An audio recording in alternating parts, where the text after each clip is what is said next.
Pfeiffer महाराष्ट्राचा superstar.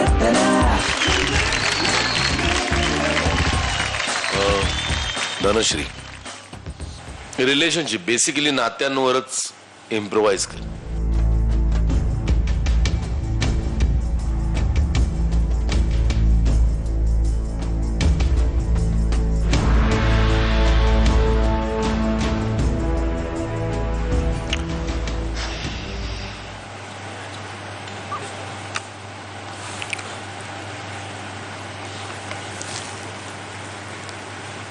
मला वाटतं आता कोल्ड कॉफीचे पैसे द्यावे लागणार आहेत आपल्याला.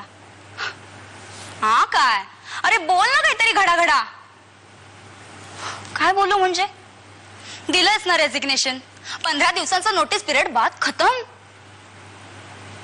ओह करेक्ट आहे. माझंच डोकं फिरलंय. कोण कुठली ती तुझी बॉस? गेले 6 महिने झाले ती तुला सेक्शुअली हरास करते. निखिल, मला काय वाटतंय माहिती का, आता तुझंच चुकलं. कारण पहिल्यापासून तुलाही माहिती होतं रे की ती बाई तुझ्यामध्ये फक्त फिजिकली इंटरेस्टेड होती. मग रिझाईन करण्याचा डिसिजन तू का नाही आधी घेतलास? हा, छायला ती बाई ना डोक्यात जातीये राव माझ्या. तिची ना लेवलच नाहीये. तिला कधी कळलंच नाही तुझ्यासारख्या टॅलेंटेड आणि स्किलफुल माणसाचा तिला किती उपयोग झाला असता, पण नाहीच ना.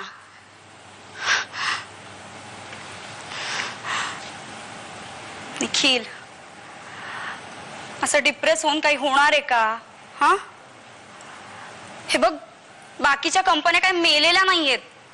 तुला नक्की एखादा चांगला जॉब मिळेल विथ अ गुड पॅकेज. आणि ह्यापेक्षा महत्वाचं काय माहितीये का, त्या बाईनी तुला काढलेलं नाहीये, तू स्वतः रिझाईन केलंस. त्यामुळे तुला टेन्शन घेण्याची काहीच गरज नाहीये यार. चिल. एखाद्या मुलानी मस्त रे केलं रिझाईन ह्या कारणावरून की जे तू केलंस, which is very uncommon. Seriously. And that's why I love you. Really. Dhanashri, very disappointing. जे काय तू इम्प्रोवाइज केलंस ते also was not up to the mark. आणि मग ठीक आहे, मग एवढंच इट्स अबाउट समवन, एक सुपिरियर, एक बाई तुझ्या बॉयफ्रेंडला किंवा नवऱ्याला हॅरेस करते. And it is a subject which is very, थोडस सिक्रेटिव्हली डिस्कस होईल. So I give you 2 stars.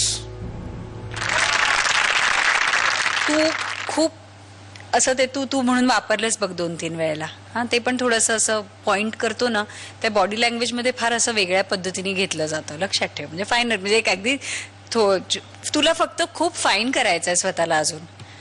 कळलं? आता हा तू इम्प्रोव्हायझेशन साठी असल्यामुळे तू त्या पद्धतीने पटकन जे काही तुला सुचलं त्या ह्याच्यात तू इम्प्रोव्हाइज केलंस. तुला अजून चांगलं फाईल केलं पाहिजे स्वतःला.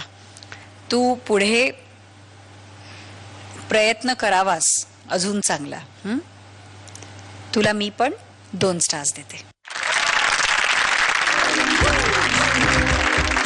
फायफर महाराष्ट्राचा सुपरस्टार.